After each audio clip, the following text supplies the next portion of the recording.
Привет всем. Значит, такая ситуация, значит, ноутбук включенный и очень нагревается процессор, шумит вентилятор, кулер.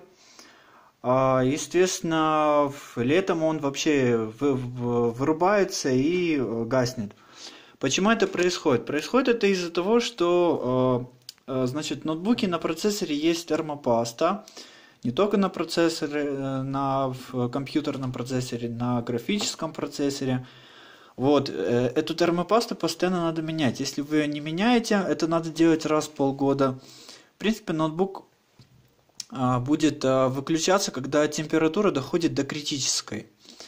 Почему я это делаю своими руками, а не отношу мастеру?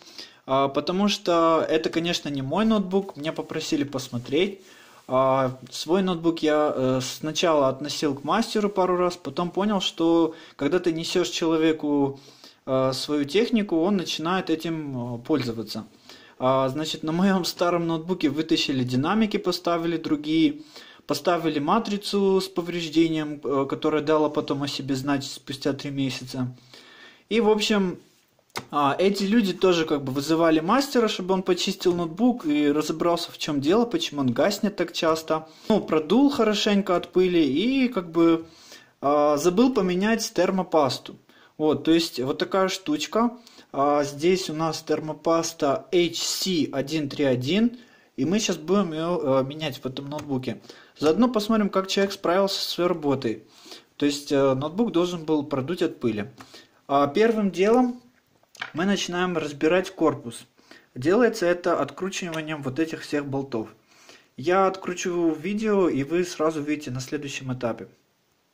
Ребята, мы сняли первую крышку, теперь мы должны снять аккумулятор. Для начала мы откроем замок и вот так легко его вытащим. Теперь мы должны открыть вот эту крышку и вот эту. Ребята, сняли мы, значит, вот эти две крышки. Здесь у нас идет подключение к матрице.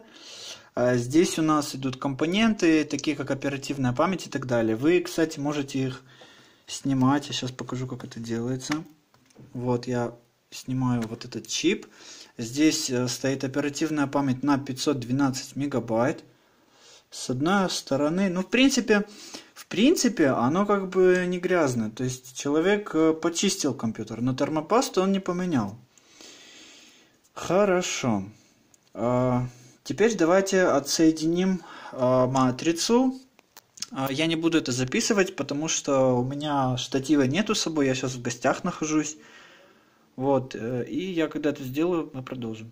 После того, как мы отсоединили матрицу от материнской платы, только после этого можно начинать приступать к разборке.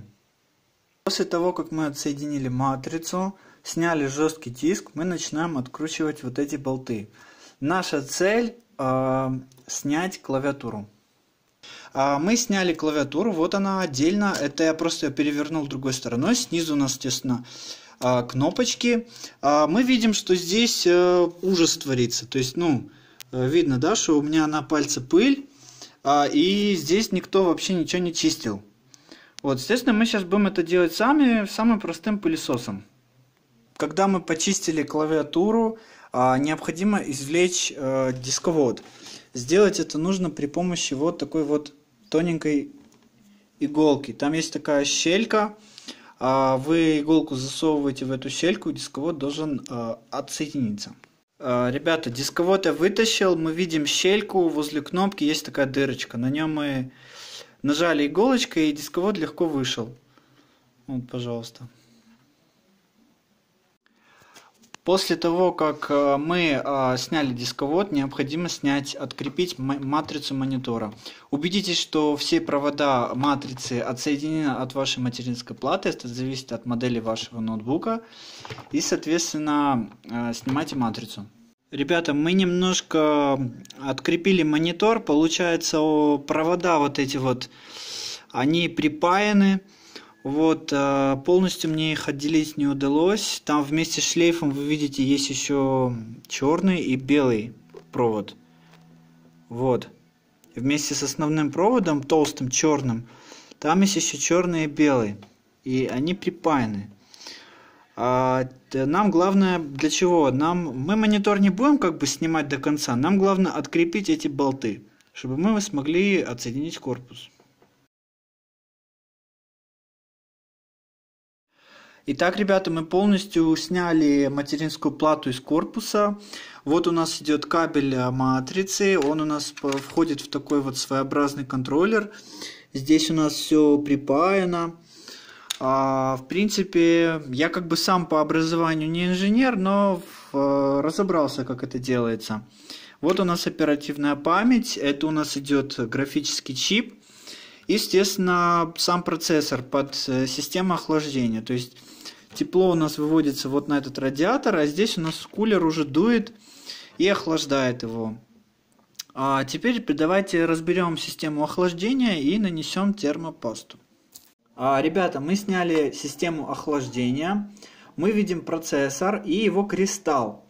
На кристалле должна быть термопаста. Мы видим, что ее осталось очень мало. Естественно, мы сейчас очистим старую термопасту и нанесем новую. Вот. После того, как мы очистили поверхность от термопасты, обезжирили, мы наносим новый слой термопасты. Ребята, мы, значит, заменили термопасту и закрыли, поставили систему охлаждения на место. Теперь необходимо поменять термопасту на видеокарте. Ребята, мы видим чип, на нем есть, значит, кристалл, и мы видим, что тоже термопаста закончилась. Охлаждение у нас идет естественное, поэтому мы пока что очистим, обезжирим. И пока что, после того, как мы очистим термопасту старую, мы, значит, почистим сам кулер. Вот, естественно, потом мы прикрепим задний корпус нижний и уже начнем наносить новую термопасту. Ребята, значит, мы почистили поверхность, нанесли термопасту новую. Теперь мы ставим обратно дисковод. Так, для этого мы устанавливаемся, убеждаемся, что тут установлен контакт.